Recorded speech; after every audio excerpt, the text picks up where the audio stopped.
In Scott Barber's book, Discussing Obesity, it is stated that in 2008, 35% of adults named obesity as children's foremost risk, and in 2009, that number had risen to 42%, placing obesity ahead of drug abuse, smoking, and bullying as the primary threat to children's health.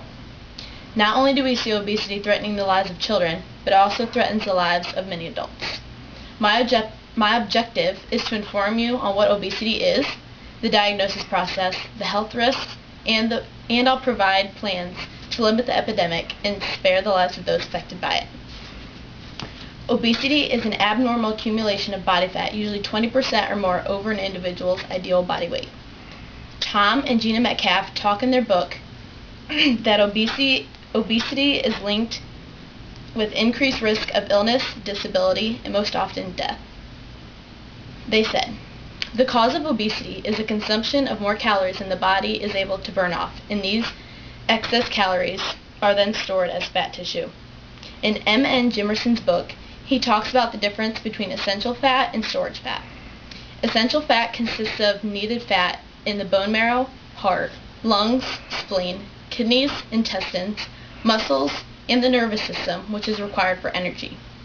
Storage fat accumulates around internal organs and beneath the skin, which is very unhealthy. Obesity is also transferred through genetics. Even so, this trait does not necessarily mean that this person will become obese. Eating habits and physical activity also play a vital role in weight gain. In children, M.N. Jimerson expresses the causes of excessive weight gain to be different than that of an adult. He explains how in children, obesity is seen more as a weakness of character and the lack of willpower that in return allows an individual to eat so much that they tremendously gain weight. In diagnosing obesity, a doctor examines a patient's appearance and also refers to a table providing the ideal weight of an individual based on height, sex, and age. Since the epidemic has since spread, most experts measure body fat content compared to lean mass.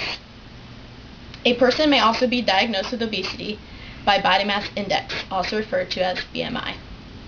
This procedure uses a person's weight in kilograms and is divided by their weight or their height in square meters, or by multiplying a person's weight in pounds by 703 and then dividing it by their height in square inches. The process says that the BMI under 18.5 is considered underweight, 18.5 to 24.9 is normal, 25.0 to 29.9 is overweight, and 30.0 and over is obese. Researchers have found that the location of excess fat is key. If the stored fat is around the waist and abdomen, the patient is at higher risk for cancer, type 2 diabetes, and heart disease than that of those who primarily store their weight in their hips and their thighs. Classified obese children are at risk of developing a variety of psychological and medical disorders. Children can be faced with metabolic syndrome, cardiovascular disease, high cholesterol, high blood pressure, along with diabetes and cancer. Jimerson lists other risks involved in childhood obesity, such as depression, early puberty, eating disorders, exposure to discrimination, accumulation of fat in the liver, gallbladder disease, hypertension, increased anxiety and stress, joint pain, low self-esteem, and sleep apnea.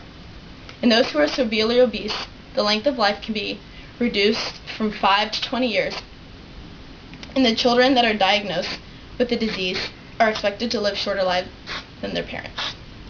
In order to take control of this epidemic, everyone has to start doing something now in order to have a better future. Dr. Stephen Wangan discusses in his book that a healthy diet, although it may sound repetitive, is ideally the best way for good health.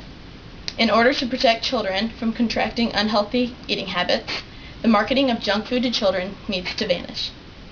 Courtney L. Novosad is already working on limiting the exposure of unhealthy food advertising and serves as a program coordinator for the Campaign for a Commercial-Free Childhood, a system that reduces the access of product marketing to children.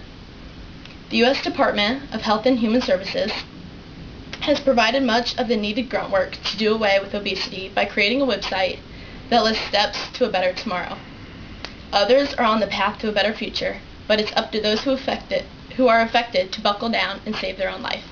Obesity is hard to get a grip on, but with a little physical activity and guidance, the disease affecting almost half our population will diminish.